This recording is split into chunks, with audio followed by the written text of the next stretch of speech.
¿Qué tal? Buenos días, Martín. Un gusto saludarlos. Bien, doctora, han realizado un informe en la asociación justamente de cómo en el 2022 las escuelas han estado o no conectadas a Internet. ¿Qué nos puede Mm. decir al respecto? ¿Qué balance se puede realizar de lo que es hoy esa área en la República Argentina?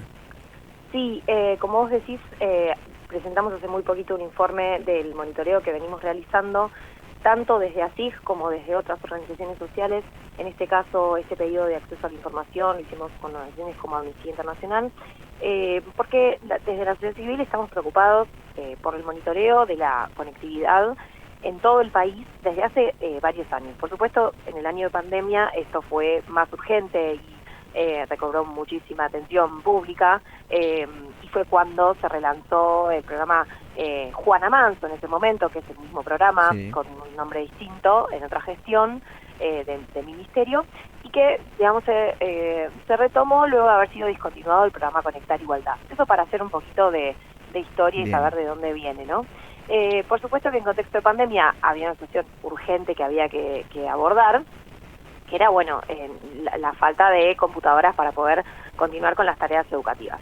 Pero hoy en día no es que la necesidad ya dejó de ser tan importante, sino que sigue siendo igual de importante, Ujú. porque, como sabemos, los recursos tecnológicos son fundamentales para acceder a la información, para acceder a la formación en muchos sentidos, y por supuesto para una educación de calidad. Esto no es nuevo, o sea, esto ya fue reconocido en la Ley de Educación Nacional hace tiempo, y el gobierno, y el Estado, mejor dicho, tiene la responsabilidad de brindar los recursos tecnológicos necesarios para que los chicos y las chicas puedan tener una educación de calidad. En ese sentido, es que se compromete a entregar computadoras y a brindar Ujú. conectividad Sí. a las escuelas. ¿Qué venía pasando? Bueno, en 2021, también al monitorear qué sucedía con el programa, advertimos que de una promesa inicial de entregar 633.000 computadoras, se habían entregado a fin de año alrededor de 50.000 computadoras. Entonces continuamos con este monitoreo y seguimos pidiendo información durante el 2022. Para el 2023 es un poco temprano poder tener cierto análisis de los entregó y Bien. demás, por eso estamos hablando de 2022. ¿Qué pasó en 2022? Bueno, mira, principalmente que no se ejecutaron todos los recursos que se habían asignado al programa, solo se ejecutaron el 47,7% de los recursos. Eso quiere decir que quedó dinero sin utilizar, o mejor dicho, que ese dinero se utilizaron en otras cosas. Ujú. No tenemos claridad a qué cuestiones fueron destinadas, Sí. pero sí que hubo una reducción muy importante del programa y por ende no se llegó a cumplir con los compromisos asumidos.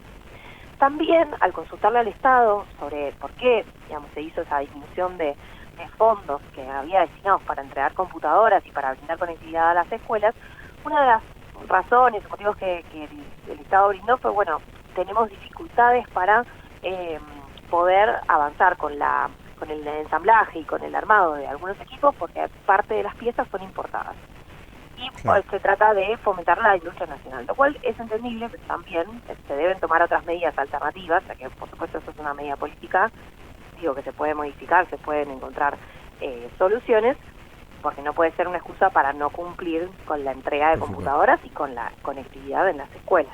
Por supuesto. Entonces ese es un panorama bastante general de lo que sucedió, y al pedir información actualizada al cierre, digamos, del año 2022, lo que advertimos es que se conectó a muchas menos escuelas de las que se tenía que conectar, teniendo en cuenta los compromisos que habían asumido. eh, por lo menos 16.800 escuelas no contaron con conexión a Internet en 2022.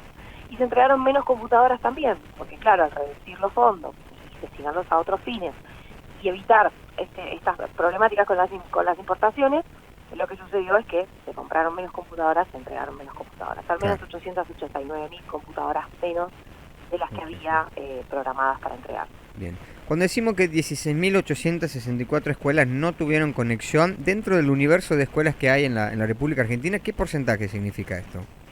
Sí, es un porcentaje por ahí, a ver, Mm. serían un 40% más o menos. Esto depende, por supuesto, de la actualización de esta Mm. información, que esto hay que volver a pedirlo al Estado, hay que continuar con el monitoreo, porque si no pedimos información actualizada, quizás, es decir, el gobierno tiene la obligación de brindar la información actualizada para poder contar con eso al día de hoy. La información que tenemos es lo que sería el cierre del año del Claro. 2022. Y es muy importante entender que todavía quedan escuelas por conectar y que además todavía quedan niños y niñas y adolescentes que no recibieron su computadora, pero no es solo recibir la computadora, sino también un acompañamiento pedagógico en ese sentido, sobre lo cual tampoco hubo demasiada explicación. Nosotros lo consultamos al realizar el pedido de información y hubo, digamos, ahí una omisión de responder por parte del Estado, lo cual también nos preocupa porque la información hace que la sociedad civil pueda constatar qué es lo que está haciendo el Estado en este sentido desde el programa y, digamos, qué está sucediendo con los fondos asignados al programa. Claro. Ahora, cabe aclarar que Conectar Igualdad, nos situemos ahí, más allá de la entrega de computadoras, sin la infraestructura adecuada, redunda también en una cuestión incompleta. Exacto, exacto. Si no hay una infraestructura adecuada, podemos decir que se afecta la calidad de la educación. Si vemos la Ley de Educación Nacional, uno de los puntos de la calidad educativa es brindar los recursos tecnológicos y científicos necesarios y los materiales pedagógicos, incluso priorizando a aquellos y aquellas niñas y adolescentes que pertenecen a sectores más desfavorecidos. Por supuesto, porque no es lo mismo, por ejemplo, revisar cuál es el índice de conectividad en escuelas de gestión privada que en escuelas de gestión estatal. Entonces, esta desigualdad es la que el Estado tiene la obligación de ir disminuyendo y, por supuesto, eliminarla con este tipo de políticas. Ahora bien, si los fondos se siguen reduciendo, si los compromisos siguen sin cumplirse, es muy difícil que esta brecha se reduzca. Claro, claro. Ahora, partiendo de la base que obviamente han crecido la cantidad de alumnos y ha crecido la cantidad de escuelas con respecto a lo que había sido la edición anterior, ¿no? La que finalizó en 2015, sí podemos aseverar, más allá de que quizás los datos no estén completos porque se discontinuó durante 4 años, sí podemos aseverar que en los últimos gobiernos no se logró el objetivo, que era que todos estén conectados. Es cierto, todavía no se lograron los objetivos a los que se comprometió el Estado, que incluso fueron incluidos en los elementos estratégicos del Ministerio de Educación. El Ministerio de Educación se propone determinadas políticas y prioridades para su gestión, y en este plan que estableció el Ministerio, uno de los puntos fundamentales era la conectividad.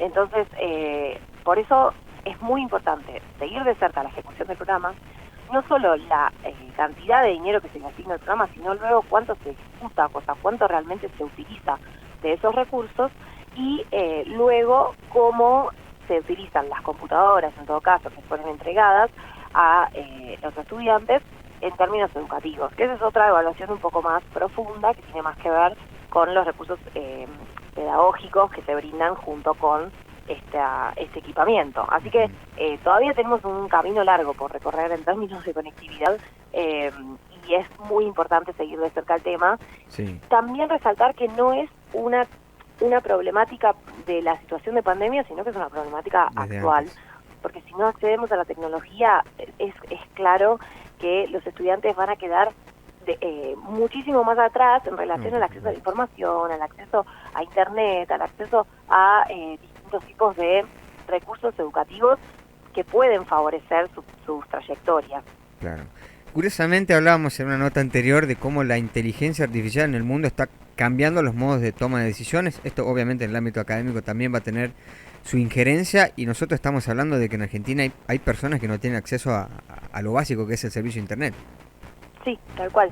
Es que en pandemia, bueno, una de las cuestiones que se avanzó fue que se reconoció que Internet es un servicio básico esencial, que es necesario que la población acceda a esto porque es la llave de acceso a otros derechos.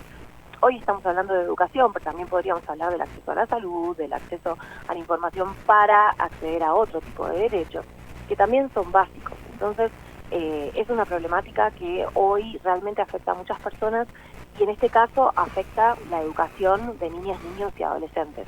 Entonces debería ser una prioridad de política y por supuesto no debería estar sujeto a los vaivenes políticos y a los ajustes que muchas veces se hacen con distintos tipos de motivos, por ejemplo, pago de deuda externa, ¿no? Sí. Ese tipo de medidas, como las medidas administrativas que se tomaron en 2022, en particular respecto a Conectar Igualdad, cuando se redujeron los fondos, perjudican directamente a las personas menores de edad. Y eso es muy grave en términos de educación y de la calidad de educación que nuestro país está brindando a los estudiantes. Claro. Doctora, ha sido muy amable. Muchas gracias por su tiempo. Por favor, muchas gracias. y un gusto saludarlo. Que tenga un buen día.